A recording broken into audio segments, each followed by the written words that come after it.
નમસ્તે મિત્રો. શ્રીમદ ભગવદ્ ગીતામાં ભગવાન શ્રી કૃષ્ણ કહે છે કે આત્મા અમર છે. નૈનમ છિંદંતી શસ્ત્રાણી નૈનમ દહતિ પાવક ન ચૈનમ ક્લીદયંત્યાપો ન શુષયતિ મારુત અને અજો નિત્ય શાશ્વતોયમ પુરાણો ન હન્યતે હન્યમાને શરીરે. આ શબ્દો દ્વારા ભગવાન કહે છે કે આત્મા દેહનું મરણ થવા છતાં પણ મરણ પામતો નથી. આવા અનેક પ્રસંગો આપણને જોવા મળે છે. આવો જ એક અદ્ભુત પ્રસંગ છે રાઇફલમેન જસવંતસિંહ રાવતનો. જસવંતસિંહ રાવતને મરણોત્તર મહાવીર ચક્રથી સન્માનિત કરવામાં આવેલા છે. માત્ર 21 વર્ષની ઉંમરે જ માતૃભૂમિનું રક્ષણ કરતાં કરતાં ભારત અને ચીનનું યુદ્ધ થયું તે વખતે તે શહીદ બની ગયા હતા. 1941માં જન્મેલા જસવંતસિંહ અપાર શૌર્ય અને બહાદુરીનું પ્રતીક માનવામાં આવે છે. જ્યારે ભારત અને ચીનની લડાઈ 1962માં ચાલી રહી હતી ત્યારે અરુણાચલ પ્રદેશના નુરાનાંગ વિસ્તારમાં જબરજસ્ત શૌર્યનું પ્રદર્શન કર્યા બાદ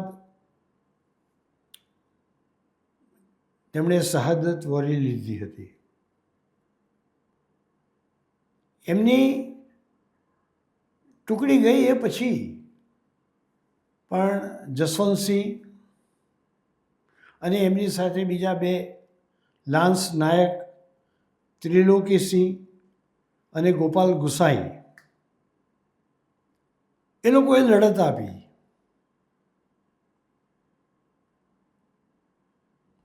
એમાં ત્રિલોકીસિંહ અને ગોપાલ ગુસાઈનું તો મરણ થઈ ગયું, પણ એકલા હાથે જસવંતસિંહ રાવતે ચીનના સૈનિકોને ક્યાંય સુધી ચકમો આપીને જુદા જુદા સ્થળે રાઇફલ મૂકી રાખીને ત્યાં છુપાઈને પહોંચી જઈને ત્યાંથી ગોળીબાર કરીને ચીનના સૈનિકોને એવું બતાવ્યું કે ઘણા બધા સૈનિકો ઘણી બધી જગ્યાએથી ગોળીબાર કરી રહ્યા છે, પણ ગોળીબાર કરનારા એ પોતે એકલા જ હતા. પણ કોઈકની પાસેથી માહિતી મળી ચીનના સૈનિકોને કે આ એક જ વ્યક્તિ આ બધું કરી રહ્યો છે, એટલે એ લોકોએ પોતાનો પેંતરો બદલી કાઢ્યો અને એમના ઉપર હુમલો કરવા માટે નજીક ધસી ગયા.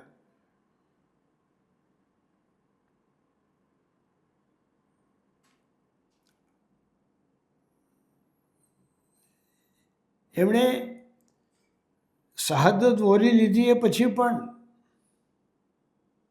એમનો દેશ પ્રેમ એટલો બધો મરણ બાદ પણ ટકી રહ્યો કે કેટલાય લોકોને જસવંતસિંહ,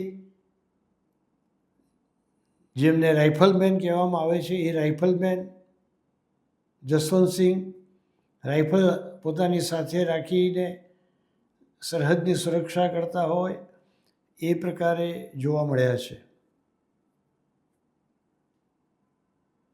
એમની યાદગીરીમાં જસવંતગઢ નામનું સ્મારક પણ બનાવવામાં આવ્યું છે, જ્યાં એ શહીદ બન્યા એ જગ્યાએ અત્યારે અરુણાચલ પ્રદેશના નુરાનાંગમાં આ પ્રકારનું સ્મારક બનાવવામાં આવ્યું છે. અને એ સ્મારક જ્યાં બનાવવામાં આવ્યું છે ત્યાં એમના રહેવાની પણ વ્યવસ્થા છે, એમના સૂવાની પણ વ્યવસ્થા છે, એમના વસ્ત્રો પણ છે. એ ચોકી કરવા માટે જાય છે એવા લક્ષણો પણ ત્યાં દેખાય છે. ચોકી કરીને પાછા આવે છે એવા એમના પગલાં પણ ત્યાં દેખાય છે.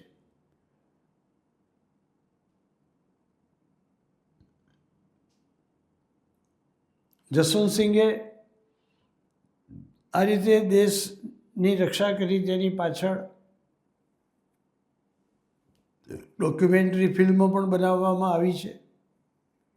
અને જસવંતસિંહની જે ચોકી હતી ત્યાં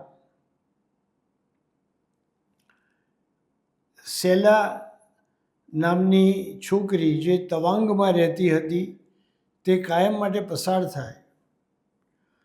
એને જસવંતસિંહ સાથે પ્રેમ થઈ ગયો. એટલે દરરોજ જે એ જસવંતસિંહને જોવા માટે ત્યાંથી પસાર થાય એની સાથે એની બહેન નુરા પણ આવે. એ સેલા અને નુરાના નામ ઉપરથી ત્યાં જુદા જુદા સ્થળો પણ જોવા મળે છે કે જે સ્થળોના નામ એમના નામ ઉપરથી પાડવામાં આવેલા છે.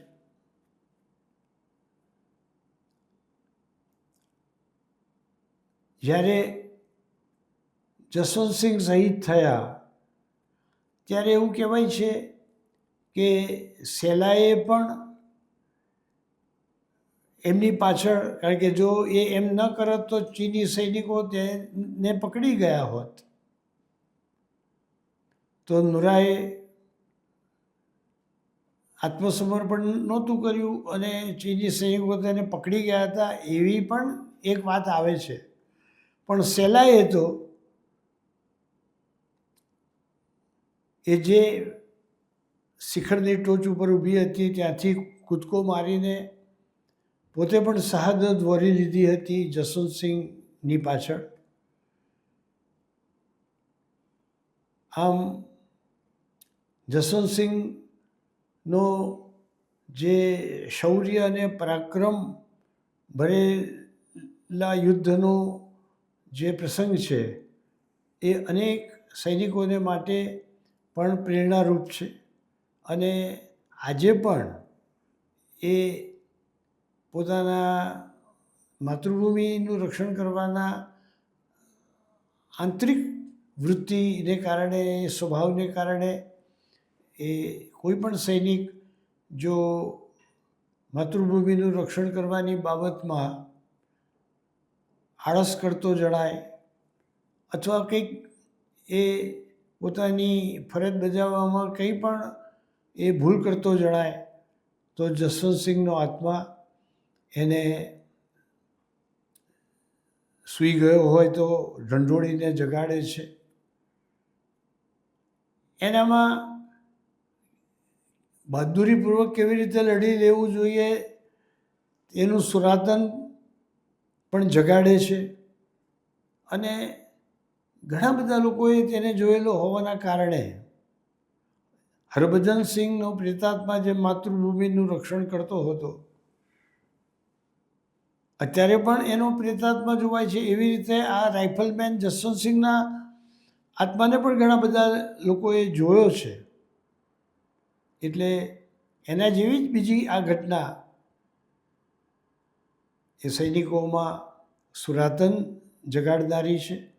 અને ભારત સરકારે પણ એની સ્મૃતિમાં જે એ સ્થળ બનાવ્યું છે એ સ્થળ પર વારંવાર એ જોવા મળે છે. અને એને તમામ પ્રકારની સગવડો પ્રાપ્ત થઈ જાય એવા પ્રકારની વ્યવસ્થા પણ કરેલી છે. એટલે અંતકાળે માણસનું મરણ થાય ત્યારે એના મનમાં અંતે જે ઈચ્છા રહી હોય એ ઈચ્છાને પૂરી કરવા માટે એ ફરી મરણ બાદ પ્રયાસ કરતો હોય છે. ગીતામાં પણ ભગવાને 8મા અધ્યાયમાં કહ્યું છે યમ યમ વાપી સ્મરણ ભાવમ ત્યજન્ત્યંતે કલેવરમ તમ તમે વૈતિ કૌંતેય સદા તદ્ભાવ ભાવિતા. અંતકાળે જેવા પ્રકારના ભાવનું સ્મરણ કરીને માણસ દેહ છોડે છે તેને મરણ બાદ તે જ વસ્તુની પ્રાપ્તિ થાય છે. એટલે એના મનમાં ભારતની ભૂમિનું રક્ષણ કરવા માટેની ભાવના હતી. ચીની સૈનિકોનો સામનો કરી અને પોતાના દેશના પ્રદેશોનું રક્ષણ કરવાની જે ભાવના હતી એ ભાવનાને કારણે આજે પણ એ સરહદની સુરક્ષા કરતો હોય એ પ્રકારથી એનો પ્રેતાત્મા લોકોને જોવામાં આવે છે. તો પ્રેતાત્મા બનીને પણ કોઈ પોતાની ફરજ બજાવે એવો આ એક બીજો કિસ્સો છે અને એ પણ આપણને અચરજ પમાડે તેવો છે.